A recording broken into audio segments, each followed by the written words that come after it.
In this video, we will have a look at how to set up a Haas CNC milling machine with a next generation controller to perform inspect surface probing strategies. We will look at how to configure the post-processor, machine settings, and uploading the results file back into Fusion 360. First, we need to open the probing strategies CAM sample from your data panel. You can see here we have 3 toolpaths. This is going to allow anyone to try out inspect surface. All you need to do is have a rectangular block and set the WCS in the front left hand corner. The first toolpath takes 1 point in the X direction. Let's post-process this toolpath. We have post-processors that have inspect in the name. This means they can perform inspect surface. They can be found on the online library, and we are using a Haas next generation control for this video.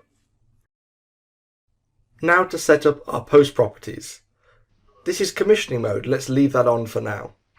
Make sure sequence numbers are off, and finally select any additional axes you may have. We can give this file a meaningful name and post-process. One thing we need to remember here is to change the tool number. If you have the manufacturing extension, this can be done inside of Fusion. If you haven't yet purchased the extension, just edit the tool number and height offset in any text editor. Before we run any inspection paths on our Haas, we need to set up where our results files get exported to.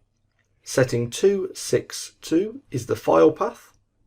So we're going to make a folder and set this as our output path. F3 lets us create a folder. And then F3 again lets us set this as our deprint destination path. Now we're going to make sure that setting 261 is set to file.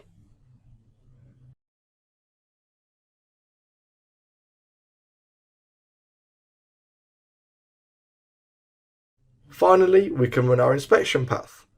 Our first message lets us know inspection in commissioning mode is active.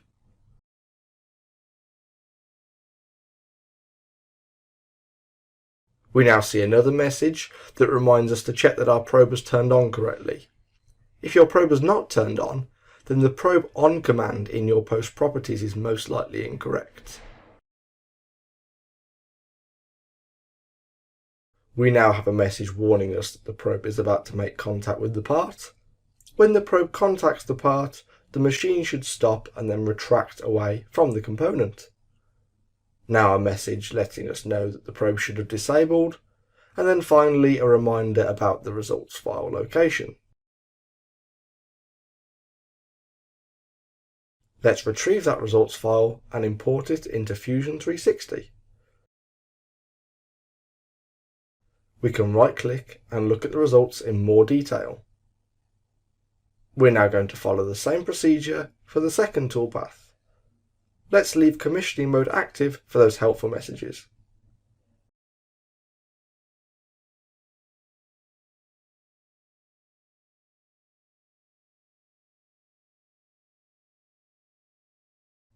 The results will be imported as before, and again we can look at these results in more detail.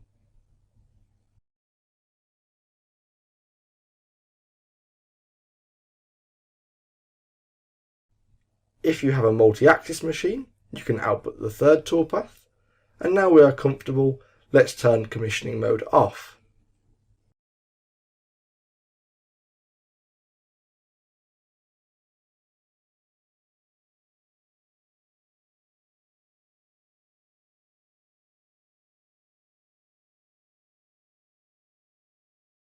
Finally, the last results are imported and match the first two. Before you run off and start creating your own inspection paths, remember you have one more thing to do, and that is find out what your measure feed rate should be. This always needs to be the same as the feed rate that you calibrate at. If you don't know, the easiest way is to calibrate the probe and watch and see what the feed rate is as your probe touches. This is 102 millimeters per minute on our machine. Don't forget that you need to run the machine at 100%, when inspecting your parts. Feel free to turn the feed down while you are testing, but you will always need to probe at 100% feed rate for good, reliable results.